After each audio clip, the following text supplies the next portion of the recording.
All right, so yesterday, as I mentioned, was an overwhelming day as too many stories about terror made news, from gunmen abducting new students from the Federal University of Agriculture in Makurdi to killings of more abducted students from the private university in Kaduna to 5 dead as gunmen set ablaze the Imo Police Area Command, not forgetting also Boko Haram invading the Goza local government of Borno.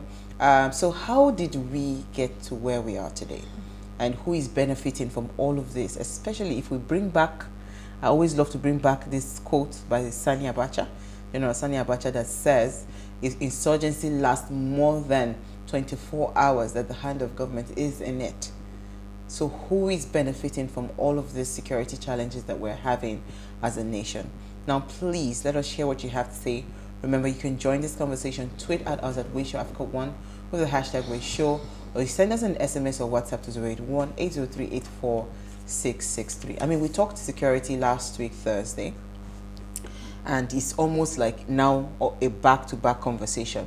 Amongst all of this, I also took a story yesterday in the news of the bike riders exchanging gunfight with the police at Lekki Phase 1 gate. Then there was also NURTW with bikers at Lagos State University. So, I mean, this is really tiring for me. Interestingly, I went out today for a meeting, and the person I was with, the wife, walked into the meeting and she was now talking.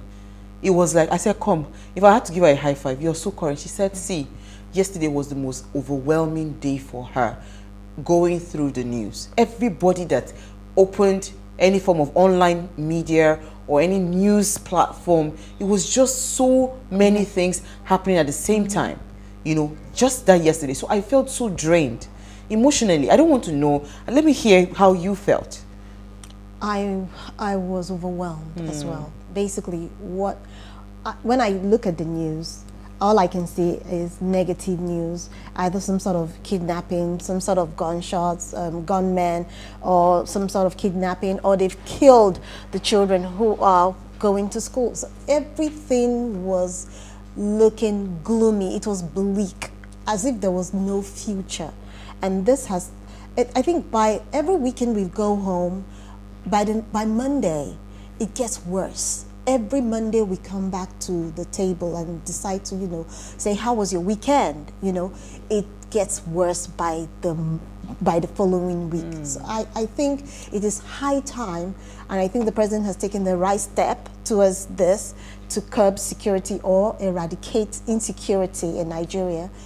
But I think it's the right step towards curbing or eradicating. You think this will help? Because we have had hold on. We've had people, international bodies coming into Nigeria before. So by the time they got here and saw what they saw, they say, "Be like, say these people, they're not ready," and they left. Do you understand? So what do you think will be different this time around? What do you think will be different this time around? Because for me, I think it's just overwhelming. I think the only way we can actually resolve the issues, because remember, we are a country with different diverse beliefs, culture, traditions, and everything, and even personalities. So those of us that are in the East and those of us that are in the West and in the South and in the North, we all have our grievances with the current federal system we are operating in Nigeria. And the earlier we work towards understanding what our problems are, the better we know the solution. And what are the solutions? The solutions are very simple, because those in the North, there is lack of education. Let them go to school. It's the foundation. I think this thing is the foundation. This narrative, let me correct it. You see, this narrative of, it is Northerners that are not educated. I think now we should not only limit it to the North.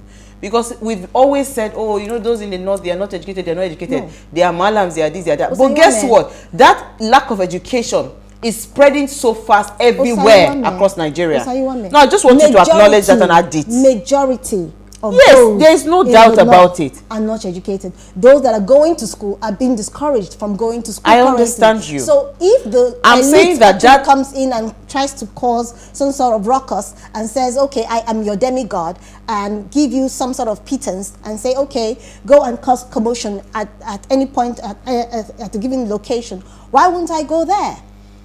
Okay, I don't know if we have Temi back. I think we lost her.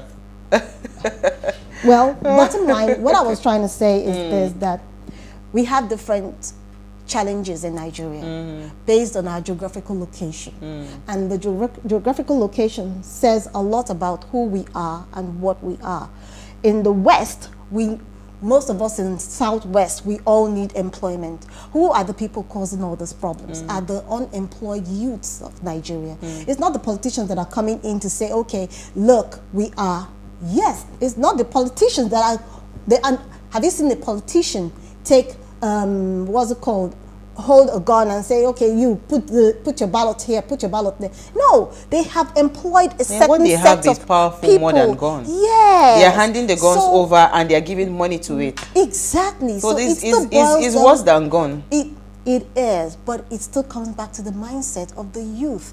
We are trying to survive the current situation. That's why I'm trying to explain to you that and when I'm talking about education, I'm not talking about just I'm talking about enlightenment. I'm talking about beyond the four walls of this thing, of a tertiary or secondary or whatever institution. Absolutely. That's why I was saying that it is only right for us to stop that narrative of saying that, oh, the northern, because of their lack of education. Because you see this education you're talking about, it spans across. People in the south are not educated of what the vote. I mean, yesterday we had PK, and what he was talking about, how we are so unaware. Yes. You understand? How we are so unaware. He defined education. And he defined education. Do you understand? So yes. by that definition of education, you understand? Majority of us are not educated. We do not know how to differentiate right from wrong. We do not understand the consequences of some of the choices we make or choose not to make. Do you understand? So, and this is what we are seeing playing out in our nation today. So for me, yesterday was just a tough day. Honestly, and now you see why people are leaving the country in droves. Yes. In fact, I think COVID slowed down migration. Movement. Yes.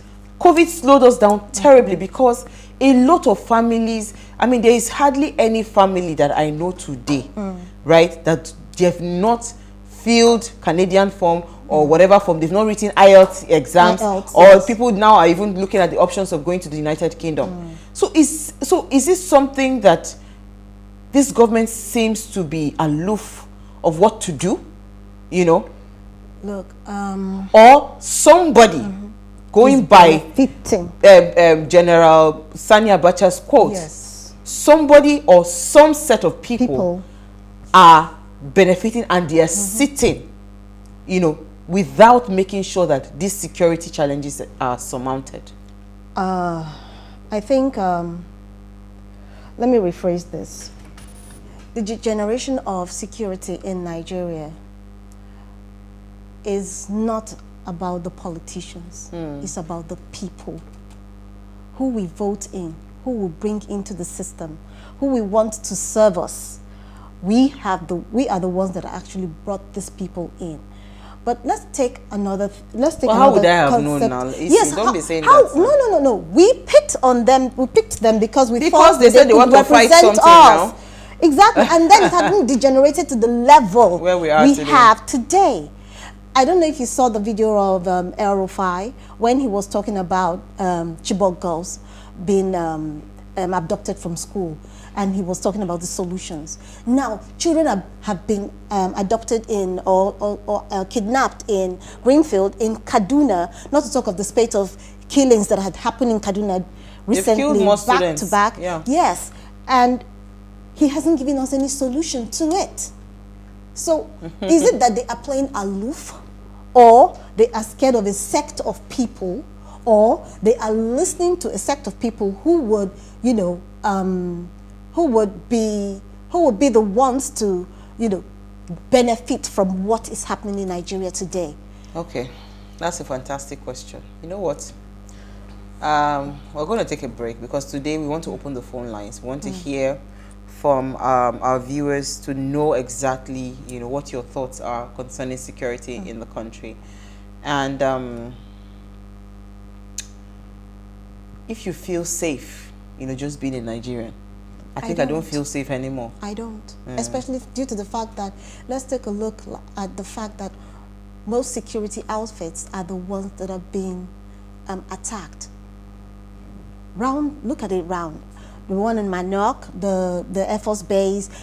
I don't understand how they could have mistaken their colleagues for Boko Haram people. I don't understand. You know, if I go to the north now, especially when I travel to Kaduna, it's so scary.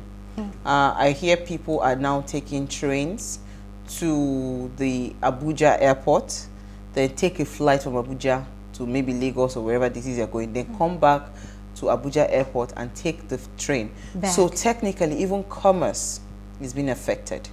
So I don't understand, like, are you out to, it's just like you have a business, are you out to ruin, you know, your business, or you are out to make that business grow and blossom? You know what, I think they say Temi is back. Let me quickly take Temi before we go on the short break. Temi, we lost you for like forever. But you know what, Temi, can you hear me? Oh, did we lose Yes, her? I can hear you. Okay. All right, Temi. So we lost you for a bit. I was saying that from all the things that... Hi, Uwa, can you hear me? I can hear you. Yes, I can hear you now. From all the things that have been happening in terms of security and all of that, all the insecurities going on, what do you feel, or how do you feel about it, and what sense can you make out of all of this? I feel like not taking a look at the news any longer, because... Okay, you know what? Let's just take a break. When we return from the break, we're going to be having our phone lines open. Like we said, tonight we just want to talk. Honestly speaking, I don't even have energy to talk about this. It's really tiring. Stay with us. We'll be right back.